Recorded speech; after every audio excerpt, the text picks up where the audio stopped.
திருச்செந்தூரில் உள்ள துர்க்கையம்மன் கோவிலில் ஆடிப்பூர வளைகாப்பு விழா வெகு விமர்சையாக நடைபெற்றது. ஆடிப்பூரம் அம்பிகை தாய்மை கோலம் கொண்ட நாளாகவும் குழந்தை பாக்கியம் மற்றும் மாங்கல்ய பலம் அருளும் நாளாகவும் கருதப்படுகிறது.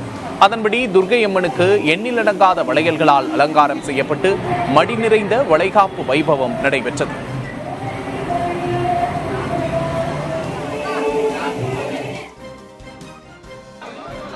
தேனி மாவட்டம் ஆண்டிப்பட்டியில் நடைபெற்ற வாராந்திர ஆட்டுச்சந்தையில் 1 கோடி ரூபாய்க்கும் அதிகமான ஆடுகள் விற்பனையாகின. ஆடி மாத கோவில் திருவிழாக்கள் மற்றும் இறைச்சி தேவைகளுக்காக பொதுமக்கள் மற்றும் வியாபாரிகள் போட்டி போட்டு ஆடுகளை வாங்கினர். 10 கிலோ எடையுள்ள ஆடு 6000 ரூபாய் வரையிலும், 10 கிலோ எடையுள்ள கிடாய் ஆடு 8000 ரூபாய் வரையிலும் விற்பனையானது.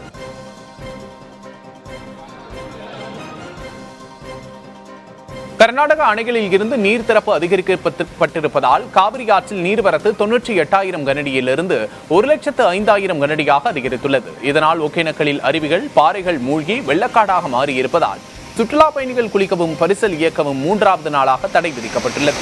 காவிரி கரையோரம் உள்ள ஒகேனக்கல், ஊட்டமலை, ஆலம்பாடி உள்ளிட்ட பகுதிகளில் ஊழியர்கள் தீவிர பாதுகாப்பு பணியில் ஈடுபட்டு வருகின்றனர்.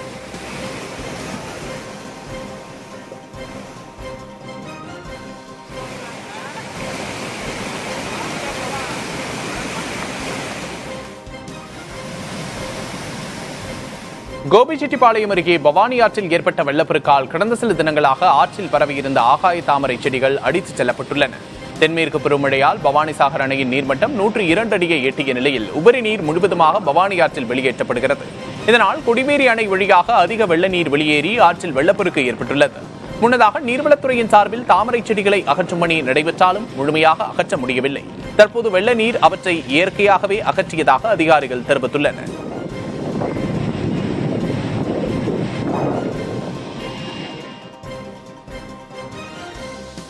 தொடர் மழையின் காரணமாக தேனியில் உள்ள சுருளி அருவி மற்றும் மேகமலை அருவியில் தொடர்ந்து வெள்ளப்பெருக்கு ஏற்பட்டுள்ளது. மேற்கு தொடர்ச்சி மலைப்பகுதிகளில் பெய்து வரும் மழையின் காரணமாக அருவிகளுக்கு நீர்வரத்து தொடர்ந்து அதிகரித்து வருகிறது.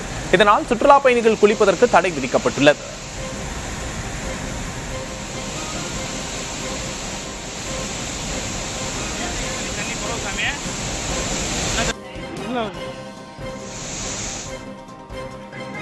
தென்காசி மாவட்டம் சங்கரன்கோவில் சங்கர நாராயண கோவிலில் ஆடி தபசு திருவிழா கொடியேற்றத்தோடு தொடங்கியது. 1000 ஆண்டுகள் பழமையான சங்கர நாராயண கோவிலில் ஆடி தபசு திருவிழா முக்கியமான ஒன்றாக உள்ளது. ஹரியும் சிவனும் ஒன்று என்ற தத்துவத்தை உலகுக்கு உணர்த்துவதற்காகவும் தவம் இருக்கும் கோமதி அம்பாளுக்கு சங்கரலிங்க சுவாமி சங்கர நாராயணனாக காட்சியளித்ததாக கூறப்படும் நிகழ்வு ஆடி தபசாக கொண்டாடப்படுகிறது. ஆடி தபசு கொடியேற்றத்தில் நூற்றுக்கணக்கான பக்தர்கள் பங்கேற்றனர். திருவிழாவின் முக்கிய நிகழ்வான ஆடி தபசு காட்சி ஆகஸ்ட் 7ஆம் தேதி நடைபெறவுள்ளது.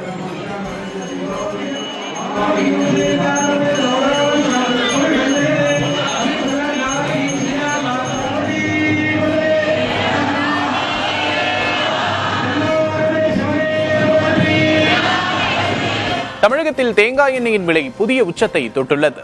தேங்காய் விளைச்சல் குறைந்ததால் செக்கு எண்ணெய் சில்லறை விற்பனையில் 1 லிட்டர் 560 ரூபாயை தொட்டுள்ளது. பண்டிகை காலம் நெருங்குவதால் விலை மேலும் உயரும் என்று உற்பத்தியாளர்கள் தெரிவிக்கின்றனர். குறிப்பாக ஓணம் உள்ளிட்ட பண்டிகைகளின் போது தேங்காய் எண்ணெயின் விலை மேலும் உயர வாய்ப்பிருப்பதாக கூறியுள்ள வியாபாரிகள், அடுத்த ஆண்டு மார்ச் மாதம்தான் தேங்காய் சீசன் தொடங்கும் என்பதால் அதுவரை விலை குறைய வாய்ப்பே இல்லை என்று கூறுகின்றனர். கடந்த 1 வருடத்திற்கு முன்பு லிட்டருக்கு சுமார் 160 ரூபாயாக இருந்த தேங்காய் எண்ணெயின் விலை தற்போது 500 ரூபாயை கடந்து சாமானிய மக்களுக்கு எட்டாத விலையாக மாறியுள்ளது. தேங்காய் எண்ணெய் விலையேற்றம் கேட்டரிங் மற்றும் பேக்கரி தொழிலை நெருக்கடிக்கு உள்ளாக்கியுள்ளது. தேங்காய் எண்ணெய் விலை உயர்வு காரணமாக வாழைப்பழ சிப்ஸ் விலை கணிசமாக உயர்ந்துள்ளது. கடந்த 2 மாதங்களில் 1 கிலோ சிப்ஸ் விலை 428 ரூபாயிலிருந்து 560 ரூபாயாக அதிகரித்துள்ளது. நாமக்கல் மண்டலத்தில் முட்டையின் விலை நாளுக்கு நாள் குறைந்து வருகிறது. கடந்த 19 நாட்களில் முட்டை ஒன்றின் பண்ணை கொள்முதல் விலை 1 ரூபாய் 25 காசுகள் குறைந்து 4 ரூபாய் 50 காசுகளாக நிர்ணயிக்கப்பட்டுள்ளது. இதனால் நாள் ஒன்றுக்கு 7.5 கோடி ரூபாய் வரை இழப்பு ஏற்படுவதாக கோழி பண்ணையாளர்கள் கவலை தெரிவித்துள்ளனர். பண்டிகை காலம் என்பதால் விற்பனை குறைந்ததால் உற்பத்தி செலவை விட குறைந்த விலைக்கு முட்டைகளை விற்க வேண்டிய நிலைக்கு தள்ளப்பட்டிருப்பதாக பண்ணையாளர்கள் வேதனை தெரிவித்துள்ளனர். நெல்லையப்பர் காந்திமதி அம்பாள் கோவிலில் ஆடி மாத பிரம்மோற்சவத்தின் முக்கிய நிகழ்வான முளை கொட்டுதல் திருவிழா வெகு விமர்சையாக நடைபெற்றது. முன்னதாக அம்பாள் சன்னதி ஊஞ்சல் மண்டபத்தில் சிறப்பு பூஜைகள் நடைபெற்றன. தாரா அபிஷேகம், ஹோம குண்டம், கும்ப பூஜை ஆகியவை நடத்தப்பட்டு கர்ப்பிணி பெண்களுக்கு செய்வது போல் அம்பாளுக்கு வளையல் அணிவித்து நலங்கு மஞ்சள் இடப்பட்டது.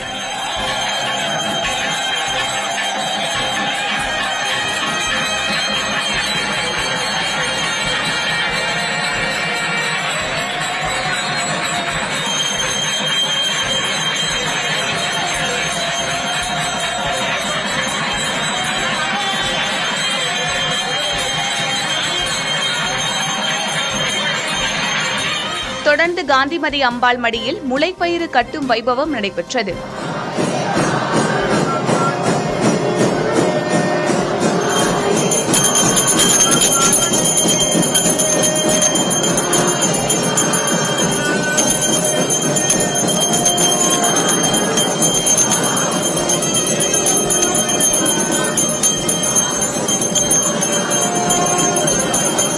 ஆயிரக்கணக்கான பெண்கள் மற்றும் பக்தர்கள் கலந்து கொண்டு அம்பாளை தரிசித்தனர். இதேபோல முத்தாரம்மன் கோவிலில் ஆடி முளைக்கொட்டு திருவிழா உற்சாகமாக நடைபெற்றது.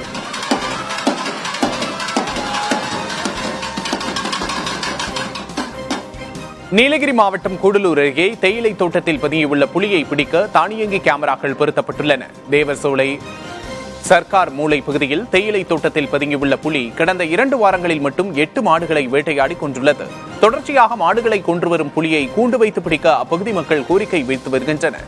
இந்த நிலையில் மாடுகள் கொல்லப்பட்ட பகுதியில் வனத்துறையினர் தானியங்கி கேமராக்களை பொருத்தியுள்ளனர். செங்குன்றம் அருகே உள்ள முண்டியம்மன் நகர சோதனை சாவடியில் வாகன சோதனையின் போது பாஸ்போர்ட் இல்லாமல் சட்டவிரோதமாக இந்தியா வந்த இலங்கை நபர் கைது செய்யப்பட்டார். 30 வயதான இலங்கை நபர் குறித்து கிடைத்த ரகசிய தகவலின் பேரில் கியூ பிரிவு மற்றும் செங்குன்றம் போலீசார் இணைந்து தீவிர சோதனையில் ஈடுபட்டனர். சென்னையிலிருந்து ஆந்திரா நோக்கி சென்ற காரை சோதனையிட அவரிடம் எந்தவிதமான பாஸ்போர்ட் ஆவணமும் இல்லை என்பது உறுதியானது. தற்போது அவரிடம் தீவிர விசாரணை நடைபெற்று வருகின்றது. குற்றவியல் தொடர்புகள் எதுவும் இல்லை என உறுதி செய்யப்பட்ட பிறகு இலங்கை தூதரகத்தின் மூலம் அவரை நாடு கடத்தும் நடவடிக்கைகள் எடுக்கப்படும் என்று காவல்துறையின் தரப்பில் தெரிவிக்கப்பட்டுள்ளது. மயிலாடுதுறை சித்தர்காட்டில் உள்ள தமிழ்நாடு நுகர்பொருள் வாணிப கழகத்திற்கு சொந்தமான நவீன அரிசி ஆலையை நிரந்தரமாக மூட வலியுறுத்தி அப்பகுதி மக்கள் மயானத்தில் நூதன போராட்டத்தில் ஈடுபட்டனர். ஆலையிலிருந்து வெளியேறும் உமி மற்றும் கரி துகள்களால் சுவாச கோளாறுகள் ஏற்படுவதாக குற்றம் சாட்டி போராட்டம் நடைபெற்றது. ஆலையை மூடி மின் இணைப்பை துண்டிக்கவும், பாதிக்கப்பட்டவர்களுக்கு நிவாரணம் வழங்கவும், நீதிமன்ற உத்தரவை மீறி ஆலையை இயக்கியவர்கள் மீது நடவடிக்கை எடுக்கவும் அவர்கள் வலியுறுத்தி வருகின்றனர்.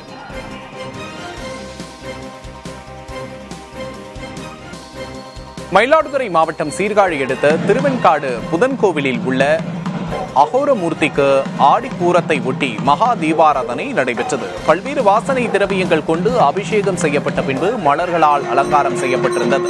அதனை ஏராளமான பக்தர்கள் வழிபட்டு செல்கிறார்கள்.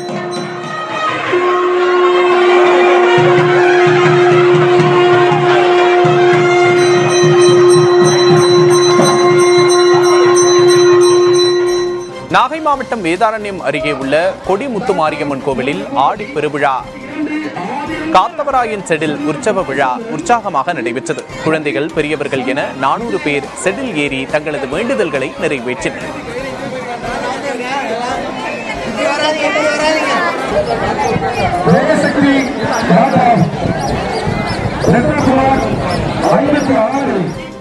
ராணிப்பேட்டை மாவட்டம் அரக்கோணத்தில் ஏடிஎம் கார்டை மாற்றிக் கொடுத்து ஓய்வு பெற்ற கிராம நிர்வாக அலுவலரிடம் சுமார் 11 லட்சம் ரூபாய்க்கு மேல் கொள்ளையடித்த சம்பவம் அதிர்ச்சியை ஏற்படுத்தியுள்ளது. ரயில் நிலையம் அருகே உள்ள ஸ்டேட் பேங்க் ஆஃப் இந்தியா ஏடிஎம்மில் ஓய்வு பெற்ற கிராம நிர்வாக அலுவலர் ஆனந்தன் பணம் எடுக்க சென்றுள்ளார். அப்போது பணம் எடுக்க சிரமப்பட்ட ஆனந்தனுக்கு உதவ வந்த நபர் அவரது ஏடிஎம் கார்டை மாற்றி வேறு ஒரு கார்டை கொடுத்து பணத்தை கொள்ளையடித்துள்ளார். இதுகுறித்து தனிப்படை அமைத்து காவல்துறையினர் விசாரித்து வருகின்றனர். திருப்பத்தூர் மாவட்டம் ஆம்பூர் அருகே சாலையில் சென்று கொண்டிருந்த கார் திடீரென தீப்பற்றி எரிந்ததால் பரபரப்பு ஏற்பட்டது. விஸ்வநாதன் என்பவர் ஓட்டிச் சென்ற காரின் முன்பக்கத்தில் திடீரென்று தீ விபத்து ஏற்பட்டுள்ளது. உடனடியாக விஸ்வநாதன் காரிலிருந்து இறங்கிய சிறிது நேரத்தில் மளமளவென தீ பரவியது. நிகழ்விடத்துக்கு சென்ற தீயணைப்புத் துறையினர் தீயை கட்டுப்படுத்தினர்.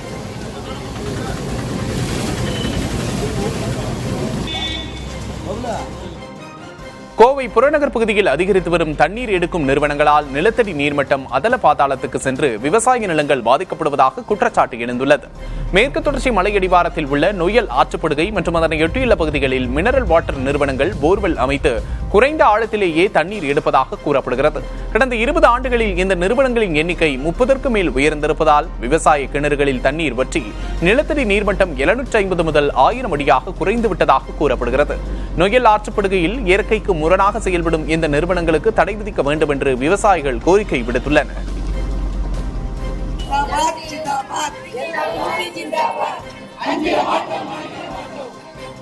சென்னை மாநகராட்சியில் தூய்மை பணியாளர்கள் தனியார் மையங்களுக்கு ஒப்படைத்ததை எதிர்த்து 5 பெண் தூய்மை பணியாளர்கள் அம்பத்தூரில் உள்ள கம்யூனிஸ்ட் கட்சி அலுவலகத்தில் கடந்த 3 நாட்களாக காலவரையற்ற உண்ணாவிரத போராட்டத்தில் ஈடுபட்டு வருகின்றனர்.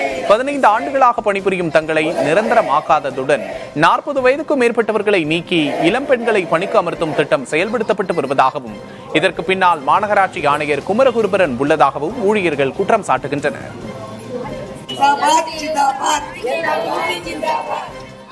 தமிழகம் முழுவதும் ஒரே நாளில் பல்வேறு காரணங்களுக்காக 4 பேர் கொல்லப்பட்டுள்ள சம்பவம் அதிர்ச்சியை ஏற்படுத்தியுள்ளது. அது தொடர்பாக காவல்துறையினர் வழக்கு பதிவு செய்து விசாரித்து வருகின்றனர். நெல்லையில் காதல் விவகாரத்தில் மென்பொறியாளர் வெட்டிக் கொல்லப்பட்டார். தூத்துக்குடியைச் சேர்ந்த கவினும் நெல்லையைச் சேர்ந்த பெண்ணும் பள்ளிக்காலம் முதலே காதலித்து வந்துள்ளனர். அந்த காதலுக்கு பெண்ணின் குடும்பத்தினர் எதிர்ப்பு தெரிவித்த போதும் இருவரும் பழகி வந்துள்ளனர். இச்சூழலில் சென்னையிலிருந்து சொந்த ஊர் வந்த கவின் உடல்நலம் பாதிக்கப்பட்ட உறவினரை நெல்லையில் உள்ள மருத்துவமனைக்கு அழைத்துச் சென்றுள்ளார். அதனை அறிந்த பெண்ணின் சகோதரரும் மணிமுத்தாறு பட்டாலியன் காவல் பிரிவில் உதவி ஆய்வாளர்களாக பணியாற்றும் தம்பதியின் மகனுமான சுர்ஜித் கவினை மருத்துவமனைக்கு வெளியே வைத்து அரிவாளால் வெட்டி படுகொலை செய்துள்ளார். சரணடைந்த சுர்ஜித்தை காவல்துறையினர் கைது செய்தனர். மதுரை பெருங்குடி அம்பேத்கர் நகரைச் சேர்ந்தவர் கருமலை கடந்த ஆண்டு முனீஷ் என்பவர் கொலை வழக்கில் கைதாகி பின்னர் ஜாமீனில் வெளியே வந்தார். அவர் தனது தாய் மாமனின் பிறந்தநாள் கொண்டாட்டத்தில் பங்கேற்பதற்காக பெருங்குடிக்கு வந்துள்ளார். அங்கு அடையாளம் தெரியாத நபர்கள் அரிவாளால் வெட்டியும் தலையில் அம்மிக்கல்லை போட்டும் கருமலையை கொடூரமாக கொன்றுள்ளனர். பழிக்கு பழியாக இந்த கொலை நடந்ததா என்ற கோணத்தில் விசாரணை நடைபெற்று வருகிறது. ஈரோடு மாவட்டம் வேப்பம்பாளையத்தில் சொத்து தகராறு காரணமாக தாயை கொடூரமாக தாக்கி கொலை செய்ததாக அவரது மகன் ரவிக்குமார் கைது செய்யப்பட்டுள்ளார். ருக்மணி என்ற அப்பெண்ணின் உடலில் பல இடங்களில் தாக்குதலால் ஏற்பட்ட காயங்கள், 2 கைகளும் உடைந்ததுடன் மரணத்துக்கு முன்னர் கடுமையான வன்முறைக்கு உட்படுத்தப்பட்டதை உறுதிப்படுத்துகிறது. கடந்த 2022ஆம் ஆண்டு தனது தந்தை பழனிசாமியையும் சொத்து விவகாரத்தில் கொலை செய்ததற்காக ரவிக்குமார் சிறை சென்றிருந்தார். சென்னையில் மது போதையில் ஏற்பட்ட தகராறில் நண்பரை அடித்துக் கொன்ற சம்பவம் அதிர்ச்சியை ஏற்படுத்தியுள்ளது. ஐசிஎஃப் முருகேசன் நகரைச் சேர்ந்த விஜயகுமார் என்பவர் நண்பர்கள் 4 பேரோடு சேர்ந்து மது அருந்தியுள்ளார். அப்போது ஏற்பட்ட வாக்குவாதத்தில் ஆத்திரமடைந்த நண்பர்கள் விஜயகுமாரை சரமாரியாக தலையில் வெட்டி கொலை செய்துவிட்டு தப்பியோடியுள்ளனர். ராமநாதபுரத்தில் கழிப்பறை அமைத்துக் கொடுக்க வலியுறுத்தி முதல்வரை அப்பா என அழைத்து சிறுவர்கள் விடுத்த கோரிக்கை வைரலாகி வருகிறது. ராமநாதபுரம் மாவட்டம் திருவாடானை அருகே உள்ள ஓரியூர் திட்டையில் 2006இல் கட்டப்பட்டு பொது கழிப்பறை பயன்பாட்டிற்கு வராமலேயே சிதலமடைந்து இருப்பதாக கூறப்படுகிறது. இதனால் கழிப்பறையை பயன்படுத்த முடியாமல் திறந்த வெளியை நாட வேண்டிய அவல நிலை நீடிக்கிறது. இதுகுறித்து பலமுறை புகார் அளித்தும் எந்த நடவடிக்கையும் இல்லாத நிலையில் அப்பகுதியைச் சேர்ந்த சிறுவர்கள் கழிப்பறையை சீரமைக்க கோரி முதல்வர் ஸ்டாலினை அப்பா என்று அழைத்து ஒரு கோரிக்கை வீடியோ வெளியிட்டுள்ளனர். இதனையடுத்து திருவாடானை வட்டார வளர்ச்சி அலுவலர் சம்பந்தப்பட்ட கழிப்பறையை ஆய்வு செய்து உடனடியாக சீரமைக்க உத்தரவிட்டுள்ளதாக தெரிவித்துள்ளார். இன்றும் அளவு பயன்படுத்தக்கூடிய நிலையில் இல்லை. 5 முறை முதலமைச்சர் அப்பா அவர்களை உங்கள் கவனத்திற்கு கொண்டு வர நாங்கள் ஒளிப்பதிவு செய்து அனுப்புகிறோம். மாவட்டம் திருவாடானை வட்டம் ஓரியூர் திட்டையில் 2006இல் பெண்கள் மற்றும் குழந்தைகளுக்காக கட்டப்பட்ட இந்த கழிவறையானது இன்றும் அளவு பயன்படுத்தக்கூடிய நிலையில் இல்லை. 5 முறை மனு அனுப்பி உரிய அதிகாரிகளுக்கு மனு அனுப்பியும் எந்த ஒரு நடவடிக்கையும் எடுக்கவில்லை. கேரள மாநிலம் இடுக்கி அடிமாலி அருகே இருசக்கர வாகனம் வெள்ளத்தில் சிக்கிய நிலையில் இளைஞர் நல்வாய்ப்பாக உயிர் தப்பினார். தென்மேற்கு பருவமழையால் முல்லை பெரியாற்றில் வெள்ளப்பெருக்கு ஏற்பட்டது. தரைப்பாலத்தை கடந்து வெள்ளம் பாய்ந்து சென்ற நிலையில் தரைப்பாலத்தை இருசக்கர வாகனம் மூலம் கடக்க இளைஞர் ஒருவர் முயன்றார். அவரது வாகனம் வெள்ளத்தில் சிக்கியது. நல்வாய்ப்பாக இளைஞர் உயிர் தப்பிய காட்சிகள் வெளியாகியுள்ளன.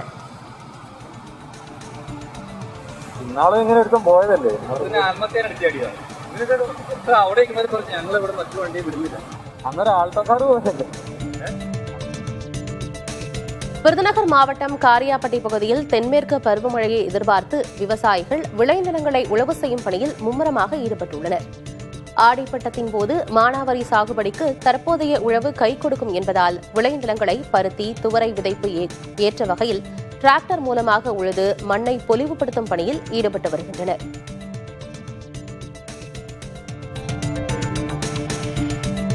திண்டுக்கல் மாவட்டம் நத்தம் அருகே வாகனங்கள் விபத்தின்றி இயங்குவதற்காக வாடகை வேன் உரிமையாளர்களும் ஓட்டுநர்களும் கருப்பண்ணசாமி கோயிலில் கிடா வெட்டி கறி விருந்து படைத்தனர். கணவாய்ப்பட்டியில் உள்ள கணவாய் கருப்பணசாமி கோயிலில் திரண்ட அவர்கள் சிறப்பு வழிபாடு செய்தனர்.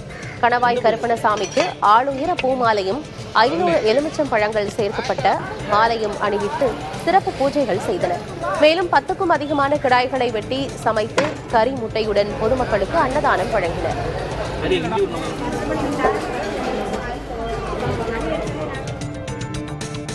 திண்டுக்கல் மாவட்டம் சிறுமலையில் வாடல் நோய் தொற்று காரணமாக குறுமிளகு விவசாயம் பாதிக்கப்படுவதாக விவசாயிகள் வேதனை தெரிவிக்கின்றனர்.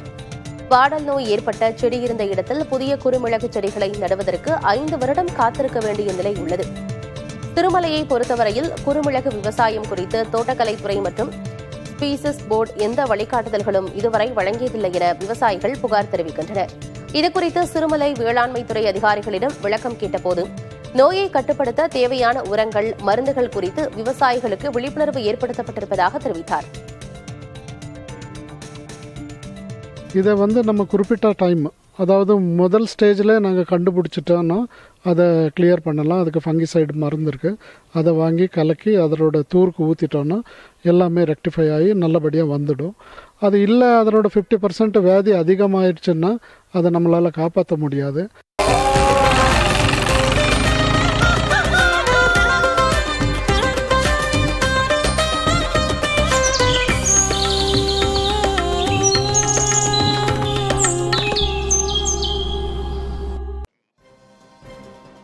நாமக்கல் மாவட்டம் குமாரபாளையம் மற்றும் பள்ளிப்பாளையம் பகுதிகளில் காவிரி கரையோர குடியிருப்பு பகுதிகளை வெள்ளம் சூழ்ந்துள்ளது. ஏற்கனவே விடுக்கப்பட்ட வெள்ள அபாய எச்சரிக்கையை அடுத்து 65 குடும்பங்கள் நகராட்சி திருமண மண்டபம் மற்றும் பள்ளிகளில் அமைக்கப்பட்டுள்ள தற்காலிக முகாம்களில் தங்க வைக்கப்பட்டுள்ளனர். அவர்களுக்கு உணவு மற்றும் மருத்துவ வசதிகள் செய்து தரப்பட்டுள்ளன. வெள்ளத்தால் பாதிக்கப்படும் தங்களின் எதிர்காலத்திற்கும் வாழ்வாதாரத்திற்கும் அரசு உதவ வேண்டும் என பொதுமக்கள் கோரிக்கை விடுத்துள்ளனர். நீலகிரி மாவட்டத்தில் பெய்து வரும் தொடர் கனமழை காரணமாக மாயாற்றில் கடும் வெள்ளப்பெருக்கு ஏற்பட்டுள்ளது.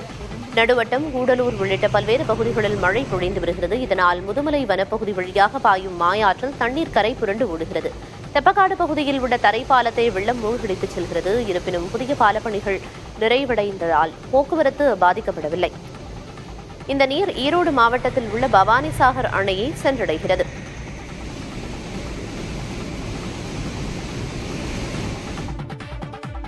பெரம்பலூர் மாவட்ட வழக்கறிஞர் மீது தாக்குதல் நடத்தப்பட்டதை கண்டித்து சக வழக்கறிஞர்கள் நீதிமன்ற புறக்கணிப்பு போராட்டத்தில் ஈடுபட்டுள்ளனர். வடக்கலூர் கிராமத்தைச் சேர்ந்த வழக்கறிஞர் பிரபாகரன் மீது நடத்தப்பட்ட தாக்குதலை கண்டித்து பெரம்பலூர் மாவட்ட ஒருங்கிணைந்த நீதிமன்றம், வேப்பந்தட்டை, குன்னம் மாவட்ட உரிமையியல் மற்றும் நீதித்துறை நடுவர் நீதிமன்ற வழக்கறிஞர்கள் பணி புறக்கணிப்பு போராட்டத்தில் ஈடுபட்டனர். அவர்கள் வழக்கறிஞர் பாதுகாப்பு சட்டத்தை நிறைவேற்ற வலியுறுத்தினர்.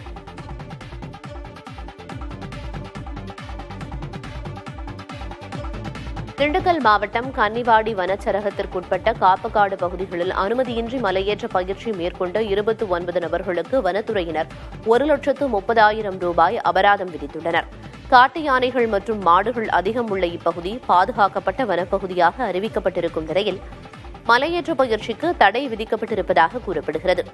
இந்நிலையில் வனத்துறையினர் ரோந்து பணியில் ஈடுபட்டிருந்த போது மலையேற்ற பயிற்சியில் ஈடுபட்டிருந்தவர்கள் பிடிபட்டுள்ளனர்.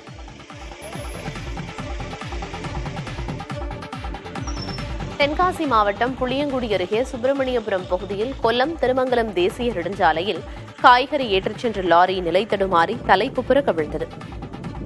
ஒட்டன்சத்திரத்திலிருந்து காய்கறிகளை ஏற்றி கேரளாவிற்கு சென்று கொண்டிருந்த போது விபத்து நேரிட்டது. லாரி ஓட்டுநரான வினோத் மற்றும் கிளீனர் நல்வாய்ப்பாக உயிர் தப்பினர்.